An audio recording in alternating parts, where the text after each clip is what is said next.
dynasties. It is the first of program this kind, and with which we have started a new series. The structure of the program is like this. Dr. Ravi Kangai shall speak for 60 minutes on the topic Medieval Maratha Nationalism, Inspirational Limitations, followed by presidential remarks by Professor Basuraj Donur. Later, the floor will be open for discussion. I would like to introduce our today's guest speaker, Dr. Ravi Kangai, who is currently working at the Central University of Karnataka as an associate professor of the Department of History and Archaeology. I would like to brief a bit about his education. He has obtained an online certificate course on Hinduism through its scriptures from Harvard in 2016, followed by an online certificate course on Mahabharata and Ramayana from Oxford Center for Hindu Studies, Oxford University, in 2016. And he has done his research on Bhakti movement of Maharashtra from Jivaji University, Gwalior, India. And he has versatile work experience, starting with he served in the Indian Air Force from 1991 to 2006 and awarded Operation Vijay Medal for participation in the Kargil action.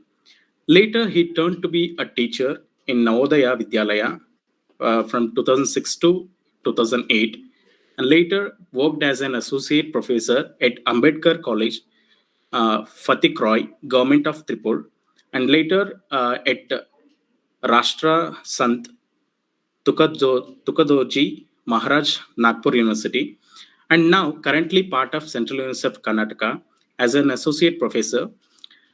And to his credit, he has worked on a number of research projects, like to give few, aborigines in the Mahabharata, etc. And to his credit, he has worked on few of international assignments, starting with expert contributor to the database of religious history maintained by University of British Columbia, Canada, and contributed 14 essays to reference work titled Hinduism and Tribal Religions, published by Springer, etc. Not only this, he has presented numerous papers and has been actively part of research ever since. And we are happy to have him with us today. Now I welcome Dr. Ravi Kangai, sir, to deliver his talk. Please, sir.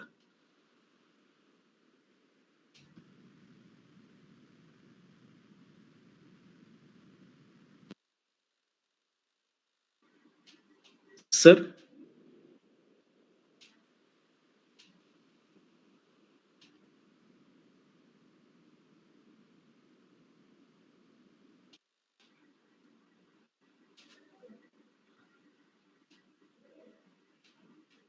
Dr. Ravi Kangai, sir? You are not audible, sir.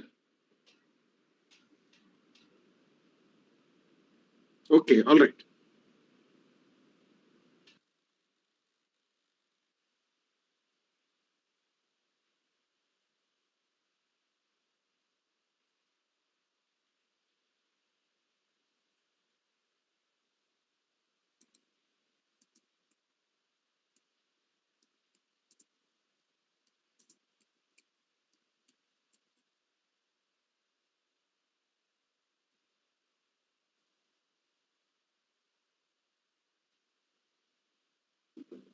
Can you hear me, sir, now? Yes, yes, yes. Okay, Yes. I'll switch off this laptop. I'll Yes. switch off, otherwise you go. I'm sorry, Yes. I'm facing a lot of technical issues today as I'm traveling. Please bear with me. Okay, right. But now we'll continue from mobile. I'll not try with laptop. That worked. It did not work. Okay, right. Professor Basuraj, sir, and the organizer of this Dharwad Katte. In fact, thank you so much for giving me an opportunity to share my thoughts with you. And I really thank to the introducer for such a generous introduction. In fact, when Professor Donu sir has called me and he wanted to talk, he wanted me to talk about the Indian dynasties. But the kind of nature of the paper that I am going to present today, it instead of speaking or sticking with only one dynasty, I will be mostly talking about the idea of Maratha nationalism that had played a very important role in the medieval political structure of India. And under this Maratha nationalism, two dynasties have ruled, and these two dynasties were holding a kind of umbrella. And under that, in fact, different Maratha dynasties were having a significant independence to rule their own region. But at least two dynasties were at the apex. One was that is Shivaji and his descendant first time, and then later on it was Peshwa and Peshwa's descendant. So before I go to that main crux of my talk today, let us, I'll be talking about two, three important dimensions. First thing is that what was the nature of the nationalism that is generally termed by the historian as Maratha nationalism of medieval period. Secondly, how it has evolved. What were the political, geographical, and religious reason background that had contributed to the evolution of this Maratha nationalism? And third is that why it did not sustain, why there was a decline. And I'll begin from a very simple concept called nationalism. What nationalism is, in fact, it's a very difficult to define. But Yuval Harari, in his very famous book Homo Sapien, he uses the term called imagine reality. So the reality for which the people are willing to lay down their life, but it doesn't have any concrete shape. The boundaries of the nation, it goes on changing, but the idea that inspires the generation, it remains in the mind. So, in fact, it is an idea that inspires the people to stick together. Nationalism is can be defined. It have a different contour, different nationality, have a different historical trajectory of the growth of nationalism. Like Rabindranath Tagore, when he gave his speeches on nationalism in Europe, he said that the kind of nationalism that has emerged in the modern period in Europe, it was like a folk of wolves who are coming together, European nationalism, the folk of wolves coming together so that they can hunt in a better way. It was a kind of symbolism that is used by Rabindranath Tagore to say that the European nationalism it became stronger so that they can establish more and more colonies. And in contrast, what India had was a civilization. Nevertheless, these are the different thoughts. But nationalism implies two important dimensions as far as what I understood as a student of history. The first thing is that binds the people together is the feeling that they are the inheritor of the common cultural heritage. It could be tangible culture or it could be intangible culture, both. The second and more important probably dimension of nationalism is that when you dream that you have a common destiny, so common inherited past, which you are proud of, gives you an identity, but it is a common belief that we need to stick together, our destinies together, we need to cooperate together. That feeling, it creates a feeling of nationalism. And interestingly, Ibn Khaldun, the 14th century Arab historian, he uses the term that formed the basis of the strong nationalistic sentiment. He uses a kind of term called asabiya.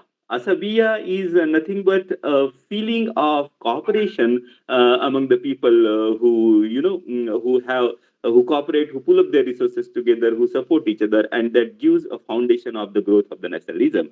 So this is a background of the concept of nationalism, and with this now I will go further.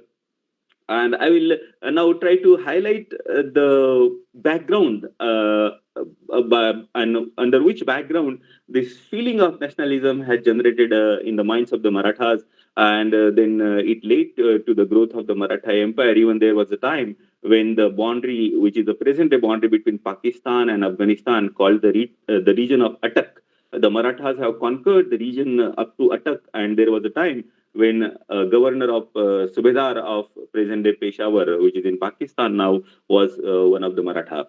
They fought a very deadly battle with Ahmad Shah Abdali. That was a hotly contested battle, most hotly contested battle of the 18th century, and which they fought far away from their homeland, Maharashtra. It is in Panipat, which is in Haryana now.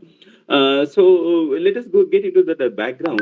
If you understand or try to take a contour or the overlook, a kind of bird's eye view of the Maharashtra from 13th century onwards, the one of the important factor that has brought a very significant changes, the political, religious, economical changes, was raid of Alauddin Khilji. In 1296, he was not even Sultan of Delhi. He was the first Delhi Sultan who crossed Vindhyas and attacked Devanagari kingdom of Maharashtra.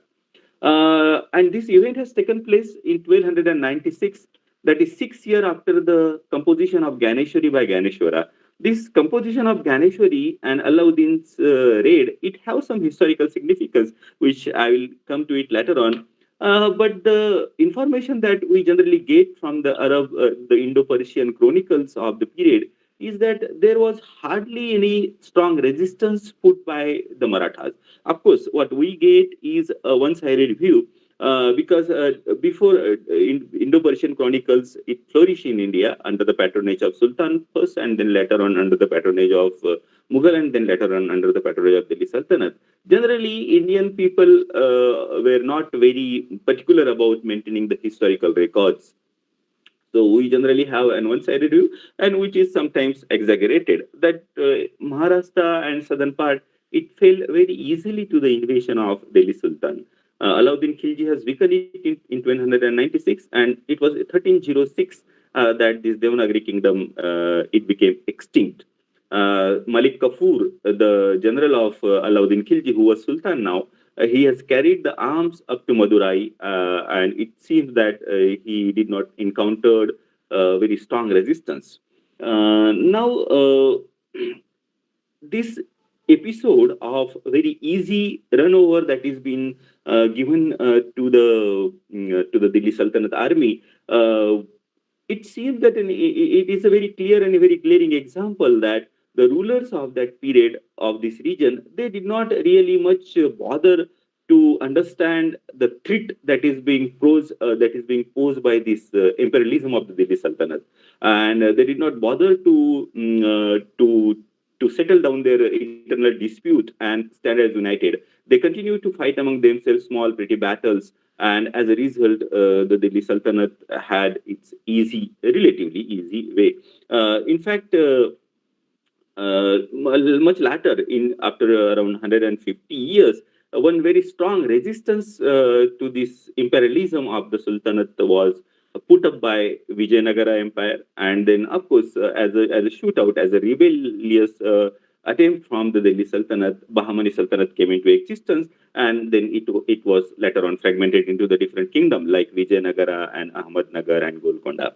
So this Ganeshwari, one of the masterpiece of the Marathi literature, it has survived. And this indication, many of you might be from literature background, you know that literature, such a masterpiece, it doesn't emerge out of the vacuum. When a good literary masterpiece is written, generally we have a contemporary similar mastery literary piece being written. But what we have received from the period of Ganeshwara is this exemplary text, which is a very beautiful piece of the Marathi literature, which is a commentary on the Bhagavad Gita. And we have received some abhangas of Ganeshwara's contemporary, which are in vernacular Marathi, like Namdeva's Abhanga, Janabai's Abhanga, and Chokhameya's Abhanga. But once that period is over, 1350 is the death of Namdeva. From 1350 to early 16th century, we don't have the good literary masterpieces of Marathi literature coming down to us. So we can imagine that that was a period of darkness when gradually the empire, Islamic empire, firstly of Delhi Sultanate and later on of the Bahmani Sultan, it gradually spread its wing. And these are the rather uncomfortable episodes of history which the left liberal historian doesn't want to address. But I think we are mature as a nation now, 75 years of independence, and we should have a courage to call spade a spade. So I always believe that whatever the left liberal historian, they doesn't want to address religion as an important issue because it have a potential to create strife in the society. But my intention is not to create strife in the society, but my intention is that genuine trust for the truth as a historian should have. Like Jadunath Sarkar says that I really don't care whether my words hurt somebody or not. What is truth that I believe in, I'll speak about it. And my understanding as a student of history is that religion had played a very, very important role while giving shape to the medieval Indian history. So this kingdom, Bahmanis, they gradually spread their domination over the land of Maharashtra. And it was with this background that coming of Alauddin Khilji, not Marathas being or the South Indian putting a lot of resistance, Vijayanagara definitely had acted as a kind of bulwark against the spread of this Islamic imperialism. Because why I'm referring to it as an Islamic imperialism, though no doubt the left liberal gives certain example that the Hindus were also the part of the administration. So how can we call it as an Islamic imperialism? But that seems to be kind of apology, because Islamic theory of state, it very clearly says that the state is nothing but an instrument for the spread of the religion. And that is the reason we find that throughout the contour of the medieval Indian history, it generally depended on the ruler, Muslim ruler, to what extent he is under the influence of the ulemas. The ulemas, they influence the policies of the state, and one of the important policies that is followed by the Muslim rulers in India by and large throughout the medieval period is that to spread the Muslim religion. Like the North Indian demographic structure had undergone significant changes throughout the centuries. It was later on, after the partition, with the shifting of the significant number of the population to Pakistan, that the many of the region which were in Muslim majority had become the Hindu majority now. So that need to be addressed, I think. Well, now the political factor that had contributed to the rise of the Marathas is that the Bahmani Sultanate, though it was gradually spreading its domination over the territories of the Maratha and southern India, it is far away from Central Asia. The Central Asia, it generally formed the recruiting ground of the army of the Sultan as well as the army of the Mughal later on. The Arab, Afghan, Persian, Turk, they came to Delhi Sultanate seeking employment, and they were generally favored over the local population, not only local Hindus, over the local Muslims as well. And this recruiting ground is far away from the Deccan Sultanate, and this Deccani Sultanate, Bahmanis and its successive states, they had to take the help of the local population, and that has given space for the Maratha enterprising people, nobility, to rise up in the rank and to fight war along with them. Second important factor is that the Bahmani and its successive state, they always had these two Muslim groups. One was called Paradeshi and one was called Deccani Muslims. So this Paradeshi Muslim who came from outside, they generally dislike and treated this Deccani Muslim as inferior. And this both the group, they formed the group and then they tried to monopolize the power. And they generally, it was the Deccani Muslim who tried to use the Marathas as a kind of important force to fight against the Deccani, to fight against the Pardeshi. So this political atmosphere, the conflict between Pardeshi and Deccani, and the Deccani Sultanate being far away from the recruiting ground of the army of Sultan, had given space for the Marathas to come together to form a group, pressure group, and also to help either Deccani or Pardeshi Muslim group, depending on the situation. Like Malik Ambar was one of the important Abyssinian nobleman of Ahmednagar. Interestingly, though the Abyssinian, they were foreigner to begin with, but they sided generally with Deccanis because they had the Pardesis had certain kind of racial and color prejudice too. So this Malik Ambar, one of the very capable nobleman of Ahmednagar, he took the help of the Marathas, and by using the mountainous terrain of the Maharashtra, he developed a very highly effective system of guerrilla warfare. And it was Shivaji's father, Shahaji. Shahaji and Malik Ambar combinedly, they defeated the combined army of Mughal and Bijapur once. Because this Deccani Sultanate, they used to usually have infighting among themselves too.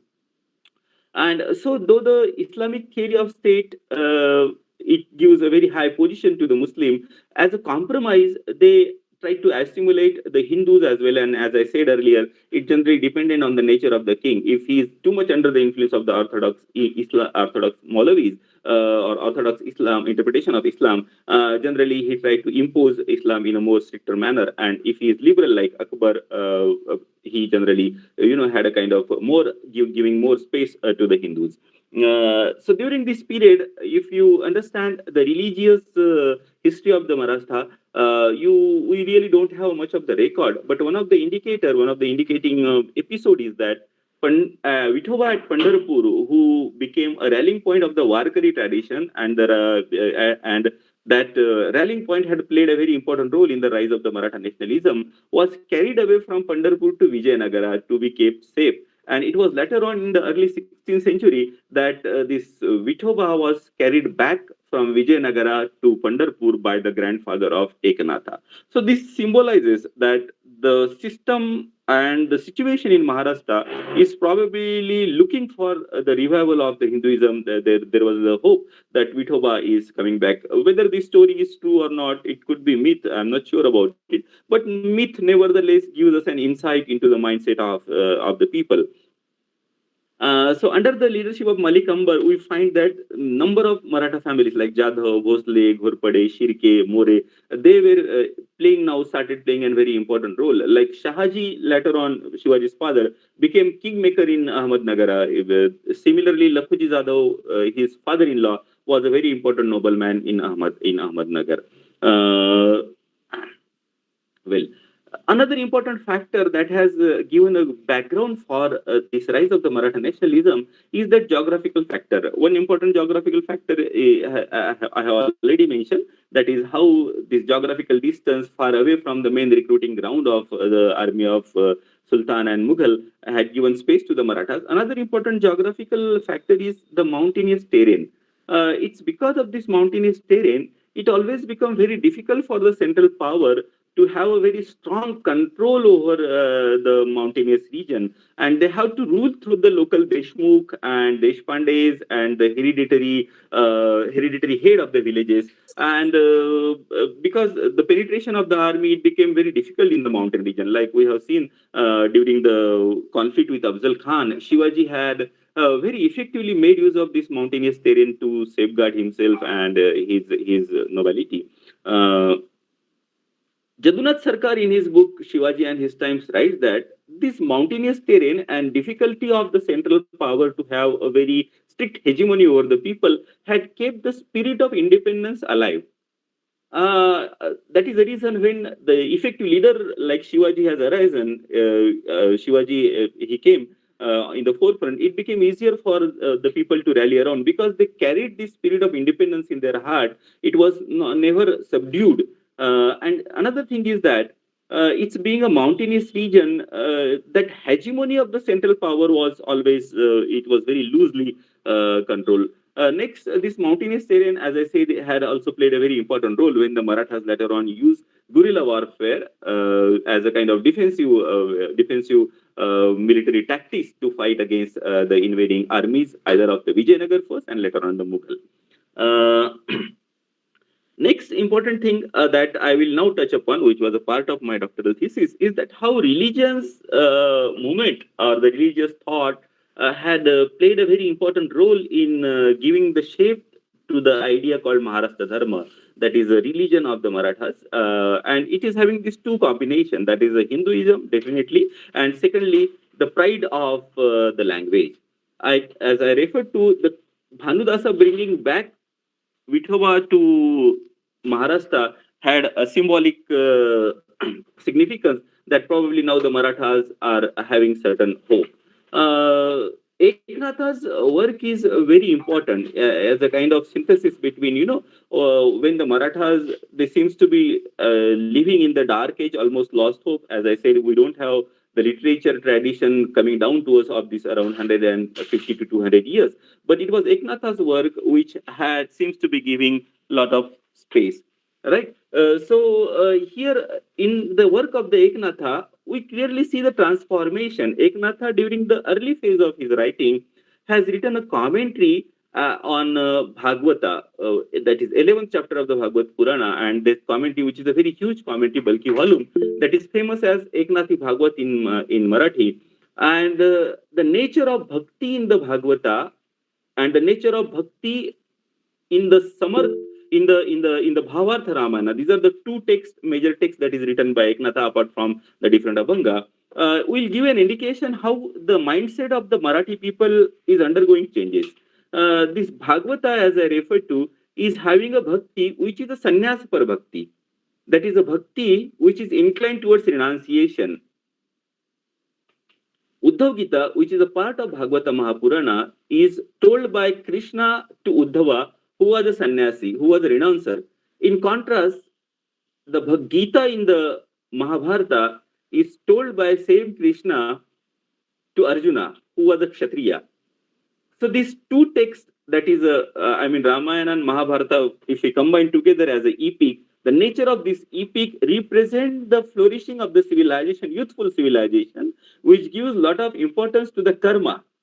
Krishna in the Mahabharata doesn't fight for Arjuna, even though he is elevated to the incarnation of God. On the other hand, he elevates Arjuna to the level where Arjuna is made aware of his duty as Kshatriya, and he fights for some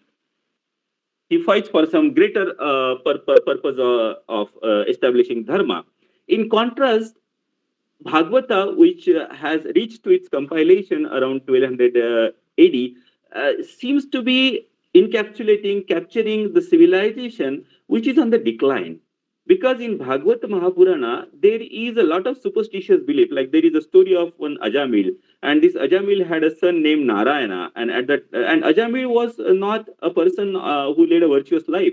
But at the time of his death, he called out to his son Narayana, Narayana, and by hearing his voice, the god Narayana sends his ambassadors, and he was rescued. So this kind of superstitious belief we find in the Bhagavata Purana, which according to the expert are indicative of the growing superstitious belief, and growing superstitious belief is an indicative of the civilization which is on the decline.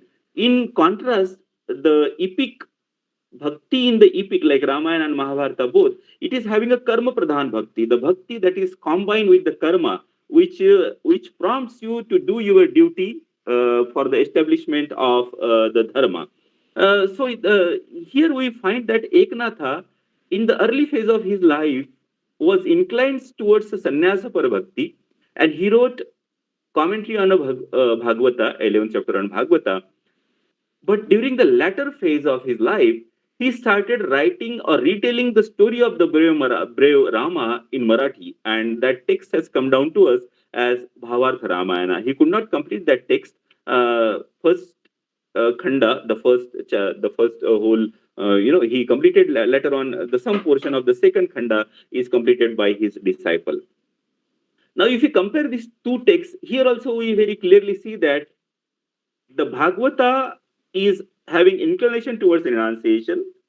Bhavartha Ramayana, it propels the people to rise up, join together hands, and fight against the oppression. In the Bhavartha Ramayana, the phrase Todavaya Devachi Bandhavadi Ubharavaya Ramarajyachi Gudi, that means to liberate the God and to establish the Ramarajya, we need to come together, comes at least 56 times. I counted it when I was working on my PhD. Similarly, though Bhagavata have by nature as a sannyasa par bhakti renunciation, in the Bhagavata also, Eknatha at number of times refers to the bravery of Arjuna. And here he uses a phrase that Krishna had elevated Arjuna to such a level that Arjuna was not afraid of that. Like he says, Arjuna Devuni Nija Samadhi Savichi Ghatala Mahayuddhi. Arjuna was raised to the level of Samadhi, and then he was put into the war.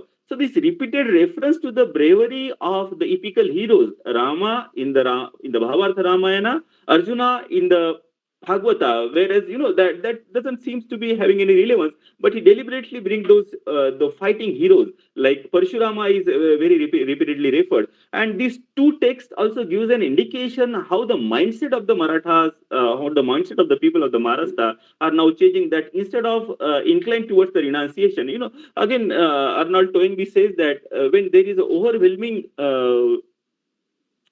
influence of withdrawal from the society, it is an indication that the probably society is coming to the terms with the defeat. So it seems that the mindset of the Hindus were somehow coming to the terms with the defeat at the political and military level, that this word in general is a maya, is an illusion. So how does it matter really if we have lost the political freedom? But it doesn't prevail.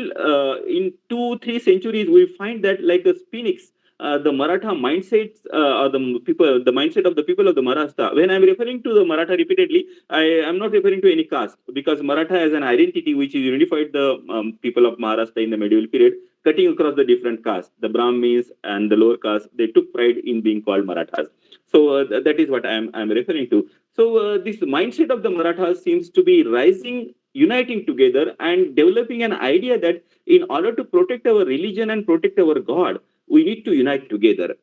In between this writing of Bhagavata, Eknatha's Bhagavad and Bhavartha Ramayana, there was one episode which is mentioned in the autobiography of Bhagavata, that autobiography of Eknatha. Eknatha was staying at Paitan, and it is on the bank of Godavari. So he used to go for bathing in the river, and then after coming back, he used to do his puja. There was one Sufi called Siddhi Mola. We still have a Siddhi Mola Samadhi at Paitan, which I have seen. And when Eknatha, after bathing in Godavari, was coming out, this Siddhi Mola, he stood in the way and he spat on him. Eknatha, he goes back, takes bath again and comes back. Siddhi Mola spits on him once again.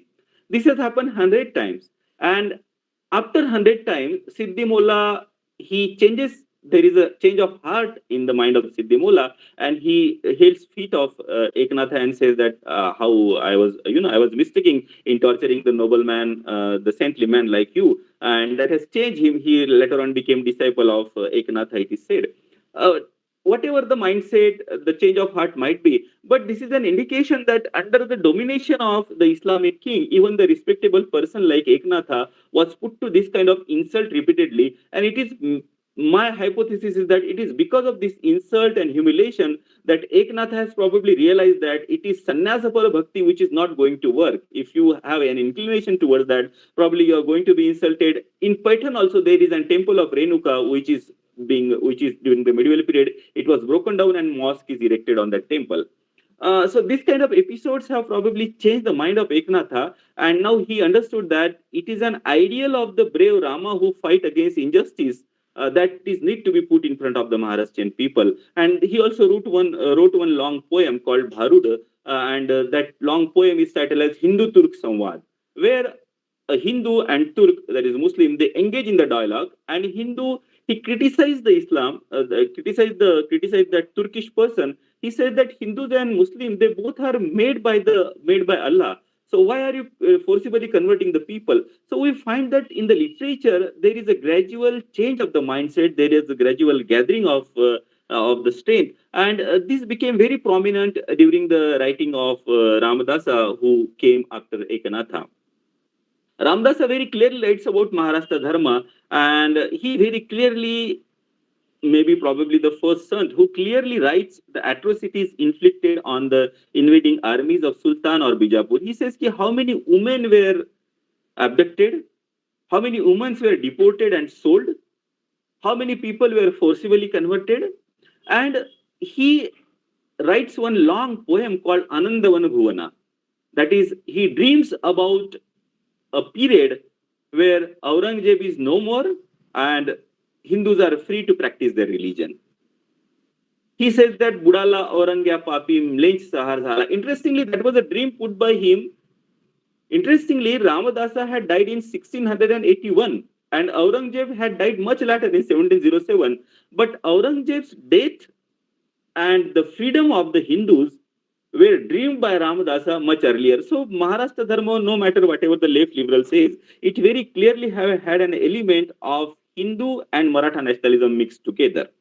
Similarly, Tukarama, generally inclined towards Sannyasapara Bhakti, also writes the long text called Paikache Abhanga, Songs of Soldier, where he writes that a true soldier will never take rest unless he finishes his enemy. And if the legend is to be believed that Shivaji first went to Tukarama and wanted to make Tukarama as his guru, but it was Tukarama who understood that it was probably Ramadasa who is more suitable to guide the work that Shivaji has undertaken, and it was Tukarama who sent Shivaji to Ramadasa, who was more vocal, more brave, more direct in mentioning about the atrocities inflicted by the invading armies, and who had put forward this dream of freedom for the Hindus.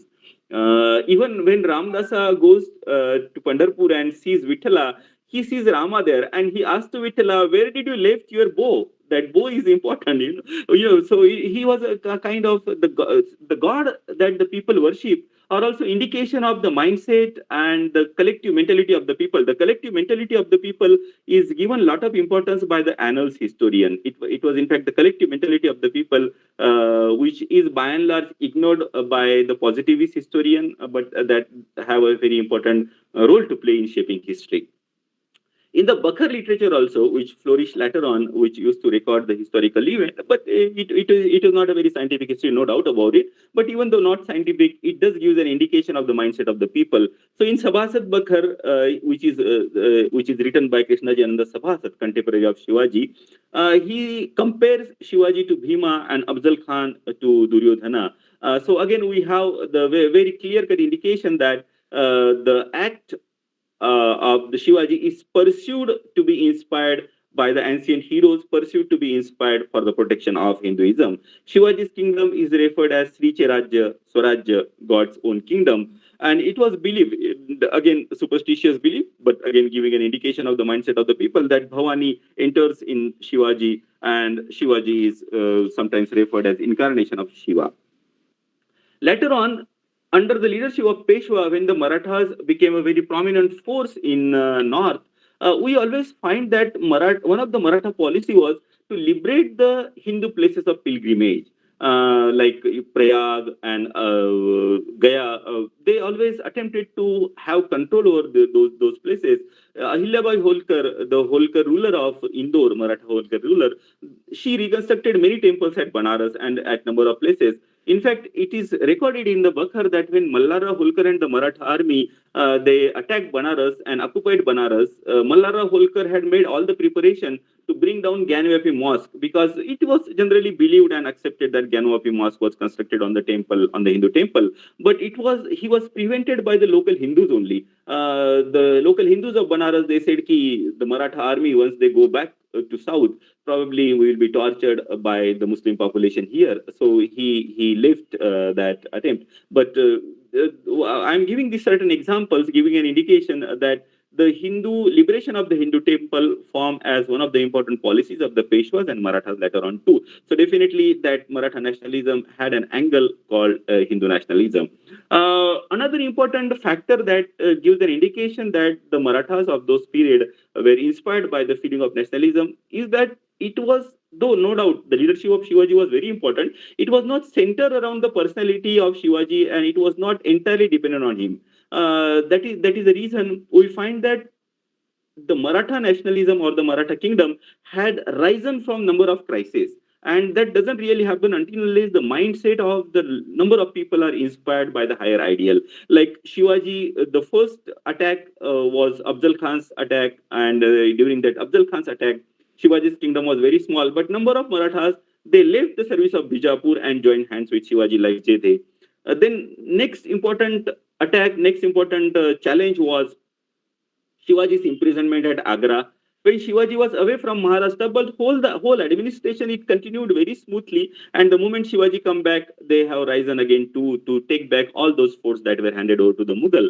Sambhaji was caught and killed by Aurangzeb after torturing for a long period, because Sambhaji refused to change his religion. After Sambhaji's killing, Aurangzeb was very happy that he felt that almost the whole of southern India, including Maharashtra, is now at my feet. But here again, the Marathas have risen to the challenge and proved Aurangzeb wrong.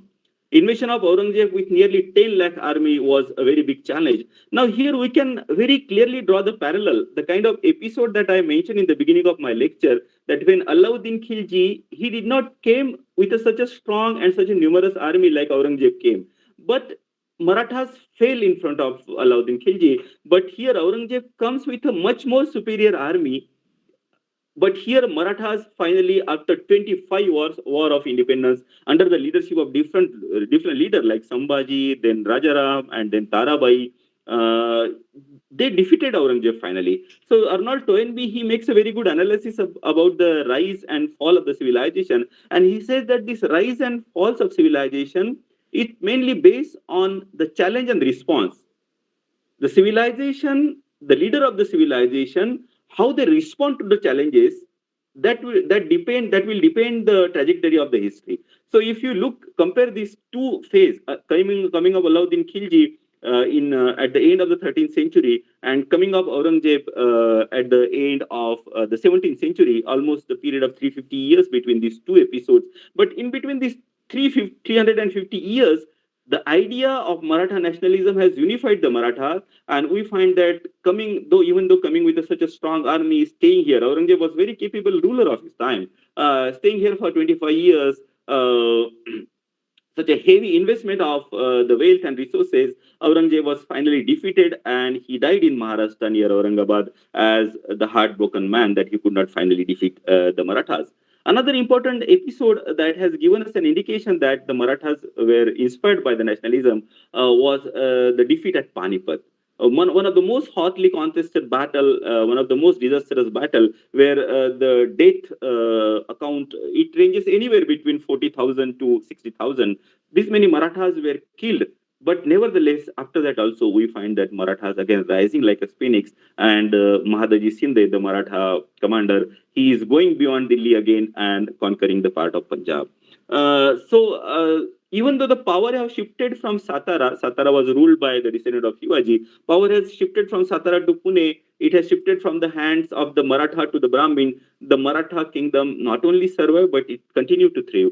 There was another episode during which the Marathas have shown the kind of solidarity. It was a murder of Narayan Rao. Raghunath Rao, his uncle, wanted to become Peshwa, and he conspired. Narayan Rao was murdered. But even though there was no Peshwa on the Gadi of Peshwa, the Maratha kingdom, led by the Barbhais, they are called, the leader of the Maratha, they stick together and they led the Maratha. In fact, Savai Madhavrao, he became Peshwa when he was only 40 days old. But nevertheless, the Maratha kingdom, it flourished. Lot many area which was lost after Panipat was brought back under the Maratha domination.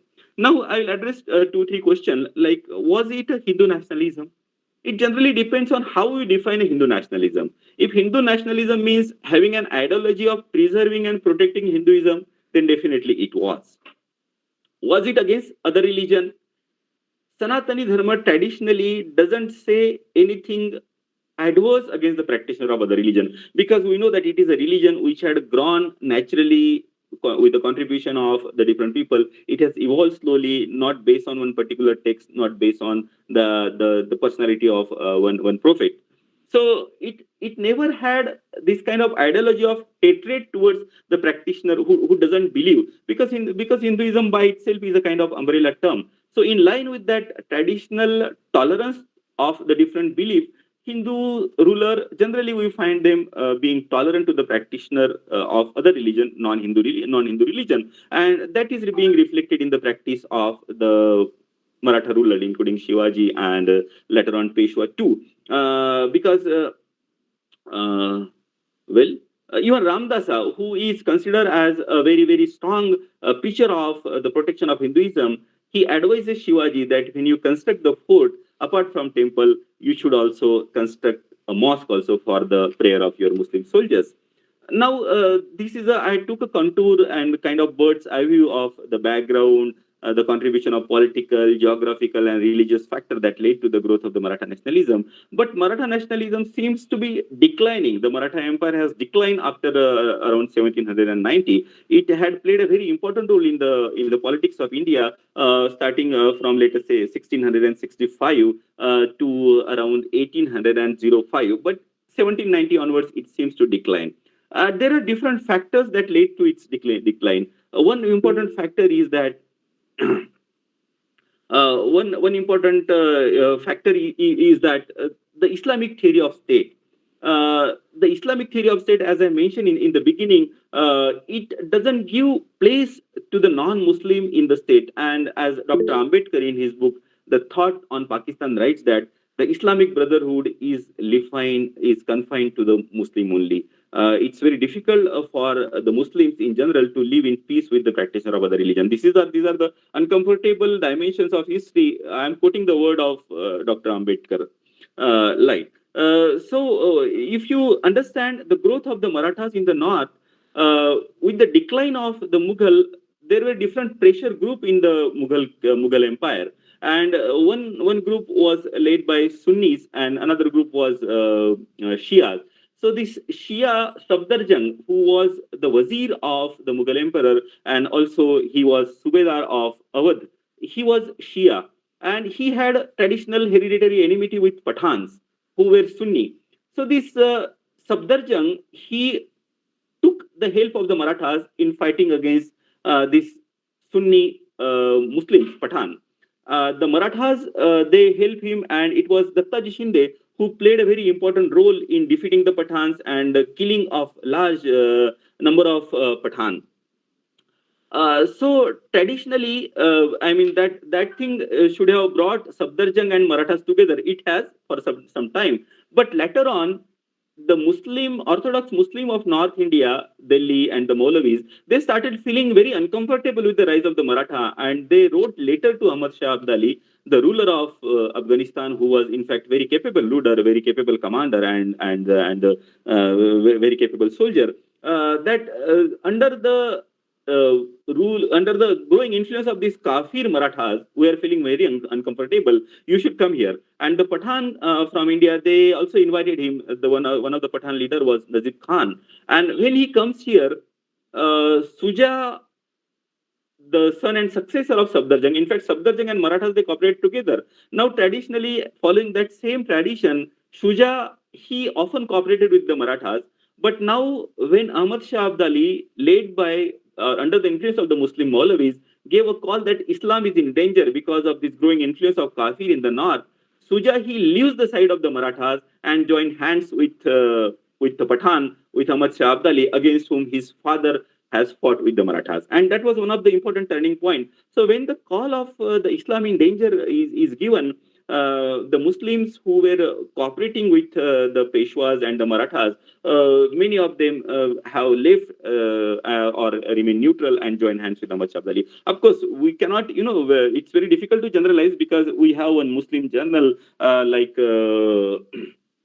he was leading the artillery of the Maratha in the Panipat, Ibrahim Khan Gardi, and he remained loyal to the Marathas till his end. Even after the battle, he was captured and he was put to death by Ahmad Shah Abdali. Similarly, the person who saved the life of Mahadaji Shinde from the Battle of Panipat was Palek Khan, another Muslim, and he became his trusted lieutenant after that. So it is very difficult, but nevertheless, that idea of Islamic brotherhood had cross-cut against this idea of the Maratha nationalism, and in fact, it has cross-cut in many times in history. Like we have a famous example of Jilani brothers betraying the Vijayanagara army at the crucial time during the famous battle of Talaikot.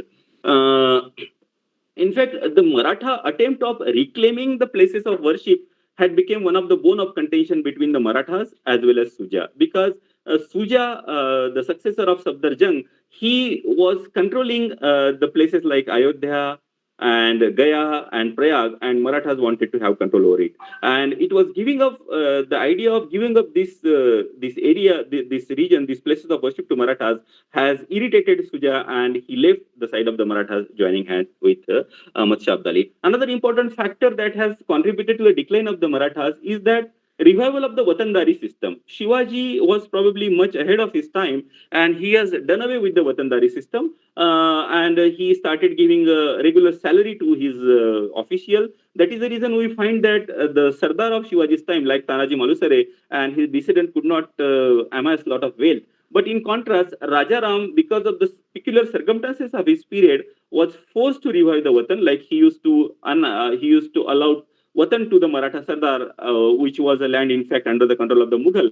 But he will say, ki, you conquer that area, and that area will be your Watan. So this attraction towards the Watan was one of the important factor in the minds of the Marathas, and it had in fact cut at the control of the central authority. Well, we'll go ahead now. The caste, it remained as a very important factor. Like Jagannath Sarkar in his Shivaji and in time very clearly writes that though Shivaji has tried to build a nation, he has finally failed into it. In the Bakhar of Peshwa's period, we have one episode which will give an indication that how the Brahmins and the Marathas, though they fought against the enemy together, they had internal dislike and the kind of the feeling of jealousy against each other. When Holkar he meets Shinde, Himit Shinde, in Bakar, it is mentioned that he talks that Najib Khan is the only enemy left for Peshwa. We could finish him, but if we finish Najib Khan, Rohila, the Pathan leader, there will be no challenge for Peshwa from north to south, and these Brahmins of Pune will become very superior, very arrogant, and the time will come when these Brahmins of Pune, that is sarcastically he is referring to the Peshwa and his supporter in Pune. So these Brahmins of Pune will ask us to wash their dhotis.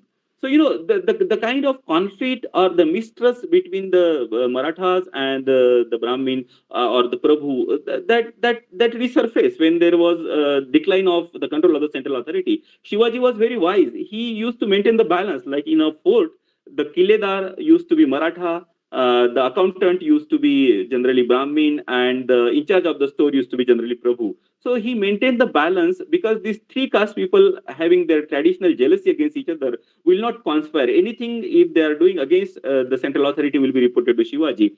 But it was not happen. Like Jadunath Sarkar again writes that the kind of the idea of egalitarianism that had a potential to unite the Marathas, it continued when till the time when Shivaji was in power. It continued when Bajirao is in power, but later on there was a reaction in favor of the Brahmanism as Brahmin Peshwa was ruling over Pune. And this Brahmanism, which have that caste hierarchy, it cuts into the any feeling of nationalism which have a potential to build the people together. And then later on, of course, the coming of the Britishers and the emergence of the new idea of nationalism had definitely put a challenge to the Maratha nationalism. I think I have probably exhausted my time, and I will better stop here. And if there is a Q&A, I think we can go ahead. Thank you so much for patient listening. Thank you, sir.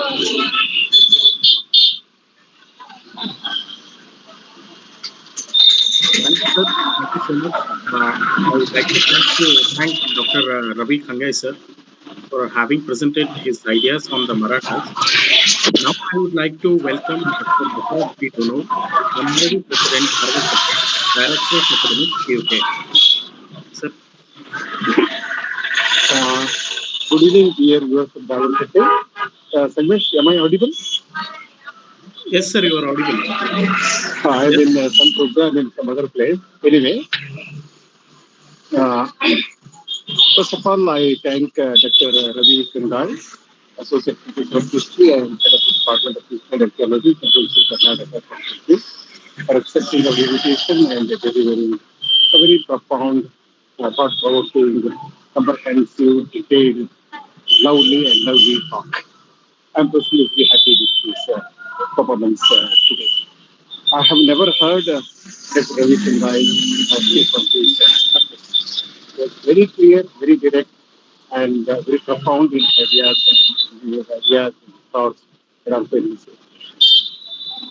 He delivered his talk on the Maratha nationalism, the Maratha Empire, but he drew our attention to the Maratha history, the Maratha culture, the Maratha civilization, the Maratha nationalism, and so on, and made us understand the history of Maharashtra in the right step. I'm very happy happy about it. He made several remarks and statements in his presentation, which are very profound and which have taken shape in the vast, historical research and studies that he has undertaken. I agree with him when he makes a statement about the nationalism, Indian nationalism or the Maratha nationalism, and and even if you call it, even if you call it, Hindu nationalism, he has rightly pointed out that the Maratha nationalism or any Indian nationalism is not against any religion. That's very important. This is the difference between Indian nationalism and nationalism of any other religion or any other nation. And we say, we talk about the Hindu nationalism, Sanatana Dharma, and so on. We must remember that, India, being Sanatana country, an age-old country, allowed all major religions of the country to flourish in this nation. Name any religion in the world, we have it in India. Okay. Had it been very rigid, had it been very parochial in its nature, in its attitude, very fundamental, India wouldn't have allowed other religions to flourish. So if you read Indian history, during the last 2000 years, many religions, some religions were born in India, like Buddhism, Jainism, Sikhism, Veerasaism, Lingaism, and so on. And many religions have made entries from outside, like Islam and Christianity, mainly. So India allowed all the religions to flourish in this country. And say the history of India would have been totally different. The fate of India would have been totally different had there not been the two major empires in South India. One is the Maratha Empire, and the second is Vijayanagara Empire. The Maratha Empire and the Vijayanagara Empire have protected India from being conquered by the Islamic forces. And Ravi Kangai is a historian, and he has a lot of he's very authentic, and he has an authority to speak on India's history. But I'm not. I'm basically a student of literature. I can make one more observation, and the viewers of Davarkete can interact with Dr. Kangai. And even today, we have this problem in India. When we talk about nationalism, people think that he or she is talking about Hindu nationalism. So Indian nationalism need not be Hindu nationalism. It is nationalism. Anybody who loves India is a nationalist. So one need not necessarily be a Hindu to love India. So people who live in India, people who practice other religions in India can also love India. So there are so many issues, political issues, cultural issues, social issues, and political issues. We have to come to some conclusion with regard to India as a nation. If we fail to inculcate a sense of nationalism in us, if we fail to make people understand the importance and significance of nationalism, it is very difficult for India to remain as a nation in the days to come.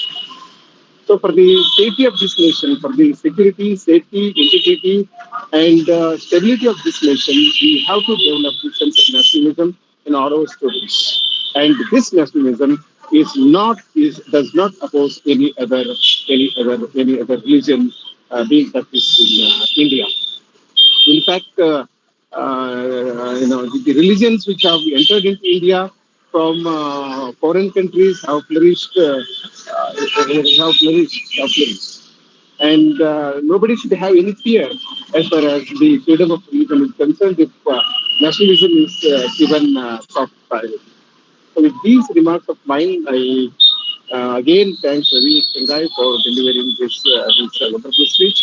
And this is the third speech in the series of talks on revisiting ancient Indian dynasties. Professor Alok Sutria, well-known historian and professor of history, Indira Gandhi National University, Amarkantak, gave the first lecture, and the series was inaugurated by the other vice Professor Karnataka, technology. And the second talk was delivered by Harit Meena, Associate Professor, Department of History, I think Punjab University, Punjab. And today, Ravi Kangai has given his talk, and it will go for another 6 to 7 weeks. Every Sunday, we'll have a talk on ancient Indian history by one of the historians from 6 to 7:30 p.m. And every Saturday, we have talks on world philosophers in Canada. World philosophers lecture series is in Canada, and this series is in English. I request all the viewers of Darwin Center to attend all the lectures being organized by Darwin Center. Thank you so much. Over to Thank you, sir. Thanks for your remarks on the top. Uh, Now the floor is thrown open for discussion, and our guest speaker can take your questions. Let your question be short and direct.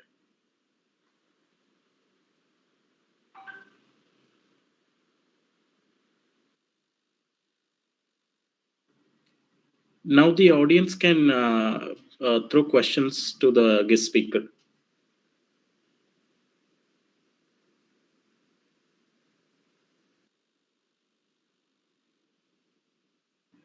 or your opinions or your ideas also can be shared.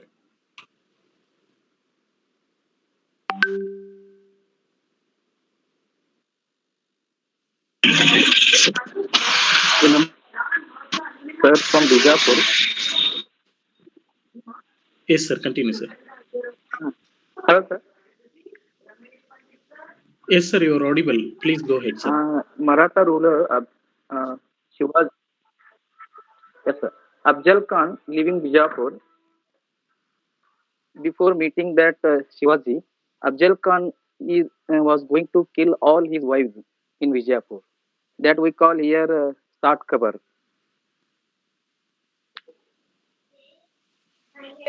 Yes, sir. Yes. I heard about But that episode. I read it. Hmm. yes, Sat Kabar we can say here in Bijapur. But there we counted the tombs of wives. Only 59 Mhm. are there, but one wife tomb is not there.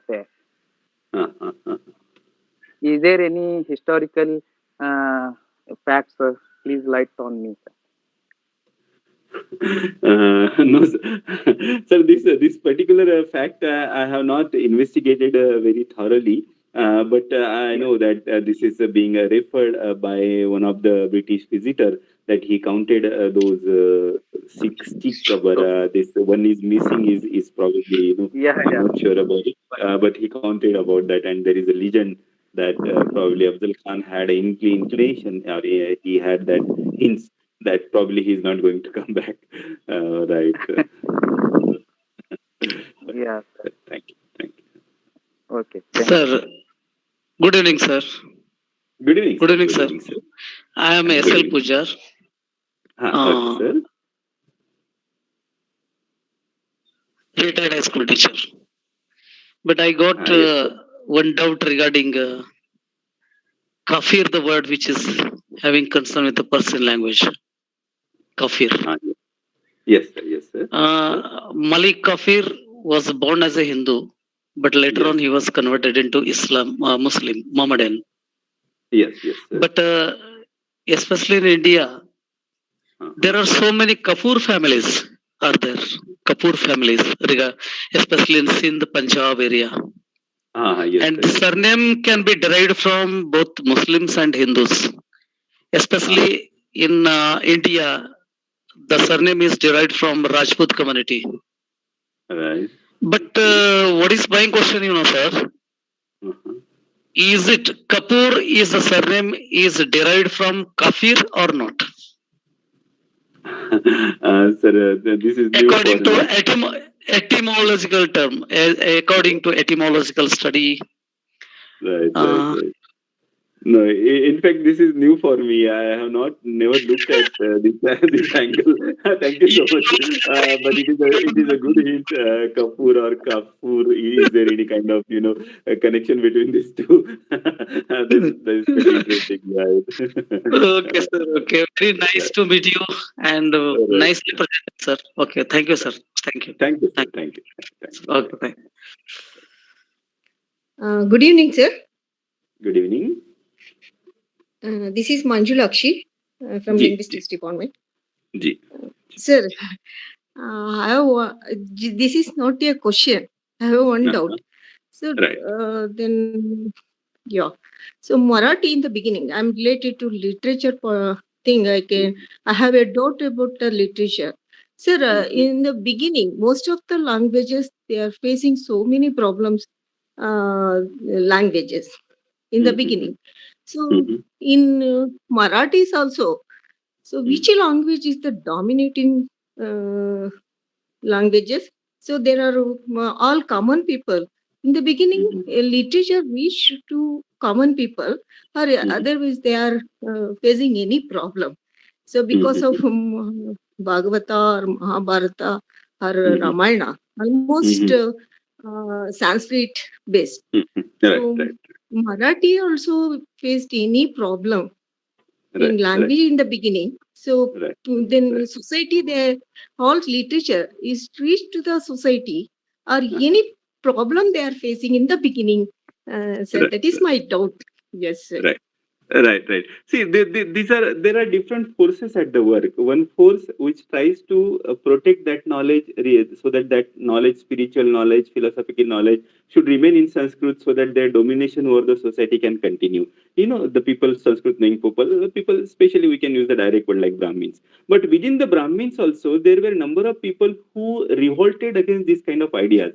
Like Ganeshwara, he wrote a Marathi commentary on Bhagavad Gita, which is very famous as a Ganeshwari. And in that Ganeshwari, there is one very interesting verse where he says that माझा मराठाची बोलू कौतिके अमृतातेही पैजा जिंके. That means my Marathi is so sweet that even it is sweeter than the nectar. Similarly, there is the case of Eknatha. I have referred to Eknatha in my lecture. Eknatha, he raises a very direct question. He says that Sanskrit भाषा देवे केली तर मराठी काय चोरापासून आली. That means if the Sanskrit is made by God, is the Marathi being made by the thieves? So equal to Sanskrit, Marathi is also very important. And in fact, there is an interesting episode in Eknatha's life that his own son was against Eknatha, writing a Marathi commentary on Bhagavata's chapter. He says that Bhagavata is Sanskrit and Sanskrit is a language of the gods. So that spiritual knowledge should remain in the Sanskrit language. You should not write in the vernacular, which is the language of the common people. But Eknatha did not listen to his son. And in fact, his son, who was very angry with his own father, he leaves his son and goes to Kashi for many years. And then, but later on, he realized that probably his father was right. And Tukarama, a very interesting person in the Marathi literature. Tukarama says that फोडिल्य भंडार धन्याचा हा माल मी तो हमाल भारवाई. That means, this all knowledge is nothing but a gift of the God, and why it should be kept confined in the Sanskrit only. I am just breaking all these barriers so that it is made accessible to the people. So this sense, they had this compassion in their heart, and they realized that keeping this knowledge and this philosophy confined to Sanskrit is not right thing to do. It should be made available to all the people. That is the reason this vernacularization of bhakti had played a very important role in bringing the Marathi people together, because language is one of the important factors that unites the people together. This is an important dimension of the vernacularization of bhakti in the medieval period, that the knowledge and the stories and episodes which were there in the Sanskrit text earlier had became vernacularized and made very easily accessible. And we see that even the lower caste like Chokhamula and Tukaram, they refer to the episodes from the Sanskrit text like Ramayana and Mahabharata. Chokhamula, though he was from untouchable caste, he refers to the episodes from the Sanskrit text. So this accessibility has made, and as I said, these two forces, they were working. One was orthodox, trying to keep the knowledge confined to the Sanskrit, but later on it was given way to Marathi, and Marathi gradually became a very prominent. Nevertheless, Sanskrit it remained as a respectable place. But that conflict over the period of time, it got over now. Now nobody will have that kind of ideas that Sanskrit is a language of the god and Marathi is a language of the common people. All the languages are just languages only, right? Thank you. Good evening, sir. Yes. Manjulika ma'am, you have anything more to say before we go to the Pramesha? I think No, sir. No, sir. Right. Pramesha, you are speaking? Yes, sir. Good evening, first of all. And good evening. thank you for letting me speak here. Sir, I wanted to ask, you said despite different classes in Maharashtra or Maratha kingdom, they were happy to be called Marathas instead of like Brahmin or any other else. Why do you think it is different from how other states were, you know, fighting against all the imposing forces? For example, let's say Karnataka. There are different classes. For example, Veera Shaiva emerged, but we were never quite collectively called Kannadigas, like how Marathas are called, and fought against whether it's Muslims or British, etc. Right. See, in the shaping of the history, different forces work together. And as a student of history, my job is to understand those forces and present it in front of you. The question why it has not happened in Karnataka is very difficult to answer for me, right? But nevertheless, it has happened in Maharashtra. That is the only thing I know. But it is a definitely a critical issue, and the kind of question that you are arising itself is a proof that my lecture is successful. That you are a student of mine, and you are getting an idea that this division based on the caste, based on the creed, it act as a kind of divisive forces. In sociological term, there are two terms called the overlapping identity and cross-cutting identity. In overlapping identity means you can belong to the practitioner of the different religious tradition, but you still have an overlapping identity as a Maratha. For example, you are a Kannada, I am a Marathi, but both of us are having an overlapping identity as an Indian, and you are being Kannada, I am being Marathi. It doesn't make any difference. It doesn't lead to any kind of clashes, or it doesn't lead to any kind of antagonism. So we have this kind of overlapping identity. So this understanding and accepting and flourishing of the overlapping identity, and within that overlapping identity, there could be different identities. This is very important. That is the reason we call unity in diversity. But your question, though I don't have an answer to it, but I am happy that this question has come to your mind. Thank you. Kangai Saab, let me add a word or two to what you have said. Please, As far please, as sir. Karnataka is concerned, since this participant has made a reference to the state of Karnataka with regard to the language. And I agree with her that today Karnataka is a divided house. And the state of Karnataka has been polarized on the basis of castes and communities more than religion. But in the 1970s, 60s, 70s, 80s, 90s, the reality was different. The people were different. There was one person in Karnataka who could unite all Kannadigas in the name of Kannada and Karnataka was Dr. Rajkumar. Rajkumar. So, Kannadigas were united, were highly united in the name of language. Language still we can talk about Dr. Rajkumar. After the death of Rajkumar, there was, we don't have anybody at the state level who can unite Kannadigas in the name of this language. This is one tradition. And the second, I must talk about the difference between Sanskrit and English. Then Sanskrit was the official language of the official language or a major language being spoken by a large number of elite class in India. It paved the way for the emergence of several other languages in India, like Sanskrit and Pali, several other tribal languages, and so on. And Sanskrit was never a killing language. It was never a killing language. It is true that common people did not have access to Sanskrit and they were not speaking Sanskrit. It's true. I agree with you. But it was never a killing language. It never killed other Indian languages at all. But today, English has emerged as a killing language. It has become threat to all languages in India. But we Indians, we want to have English as a link language, as a national language, not Hindi. I do not understand the mindset of the Indians.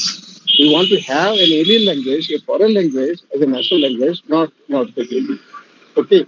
If you have problem with Hindi, let Kannada be accepted as a national language. Let Marathi be a national language. Or Telugu, Tamil, Malayalam can also become a language, not English. I'm basically a professor of English, but I am opposed to, making English or accepting English as a national language.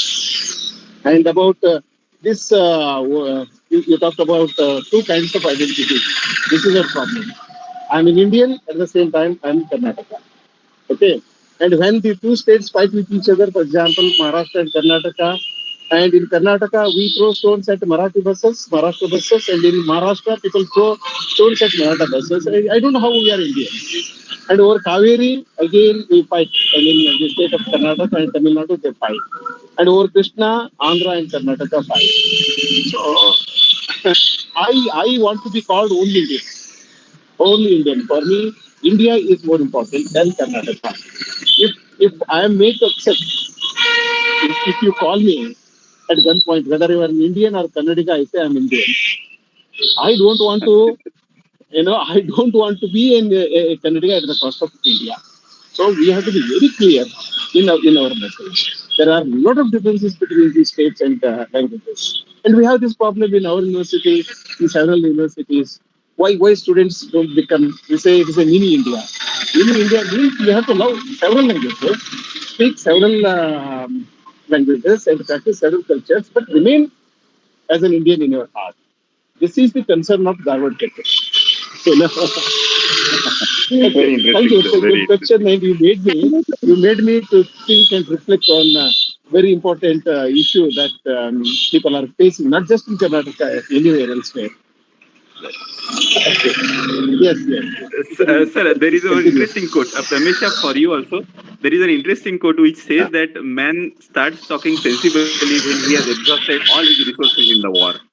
So, we fight on the language, we fight on many things, we exhaust our resources, and then we talk sensibly. That is the tragedy of human civilization.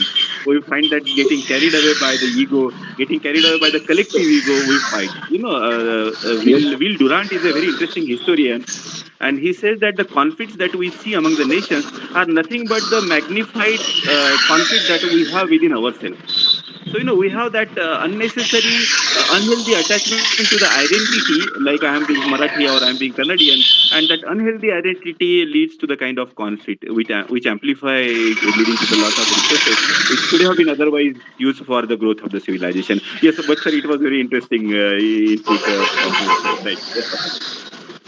And the Thank you. only way out, Kangaipa, the only way out is to have a national language. We have to have a national language because we have to have a language which can unite us. Because we speak several languages. Right, So we will make efforts to have one language. It's good if it is accepted as a national language. You know, I don't know how do people think that it is supposed to Kannada, it is supposed to Telugu and Tamil and other languages. Anyway, right, let us make small efforts at our end. right, Thank sir. And this you. Dharwad is a very interesting forum. Yes, you gave forum to the Marathi language. That is interesting. Right, right, Khatte is committed to India as a whole. right, right, right, right. That is obvious, All obvious. Indians, all Indian languages and cultures. But it is Right. mainly committed to India as a nation. That is right. That is right. Sir, good evening, sir.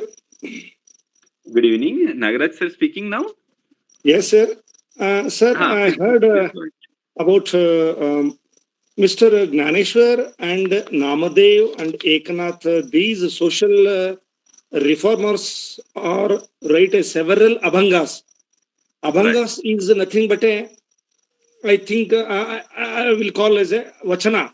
Vachana means Right, in the 12th century, the social reformers like Basvanna, Akkamahadevi, they wrote several vachanas. Abhangas right, and vachanas are the two faces of one coin. Is it right, sir? right. Could you please focus about this matter?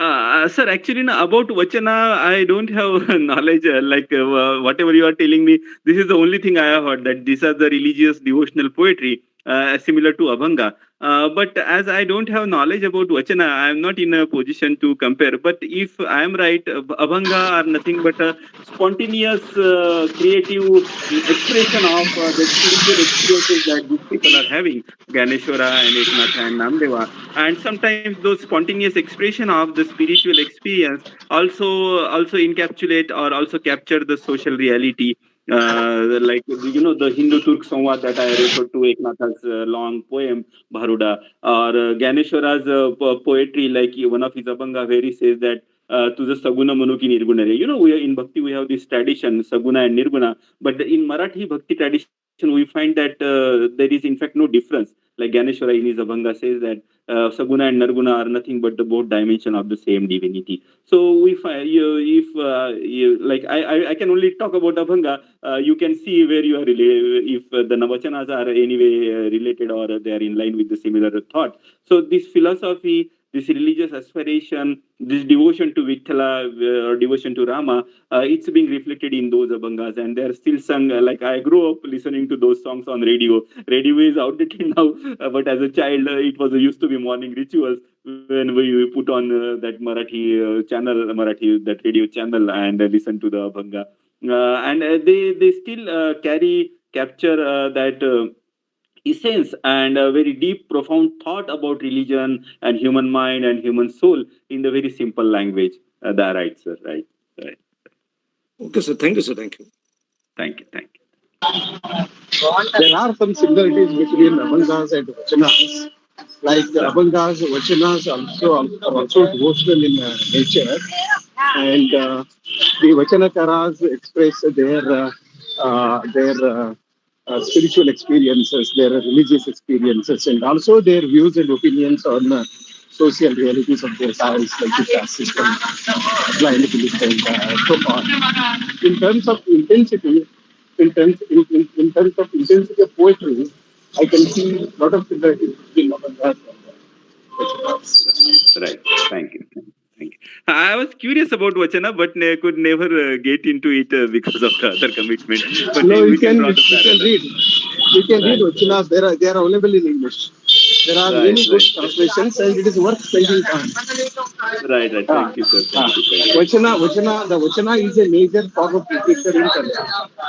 Right. Right. Right. Right. Thank you, sir. Thank you.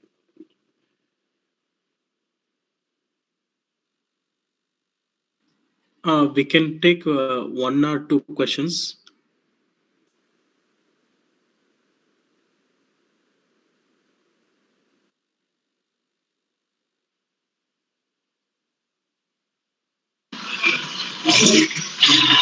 All right. Sir, You can conclude, Sandesh. okay, sir, okay. Yeah. Uh, Thank you, sir. First and foremost, I would like to thank Dr. Ravi Kangai, sir, for having spared his time and having shared his thoughts with us in detail. And it was so very insightful that we happened to listen to your talk. And thanks to you. And I also thank all the viewers of Dharwad Kate for attending the talk. And I request you to attend the next Saturday and Sunday talks as well. So keep being part of Dharwad Kate. So thank you one and all for having joined. Have a great night. Good night. Thank you, sir. Good night. Good night. Thank you, sir. Thank you, Sandesh, for very effectively answering these important questions. Thank you, sir.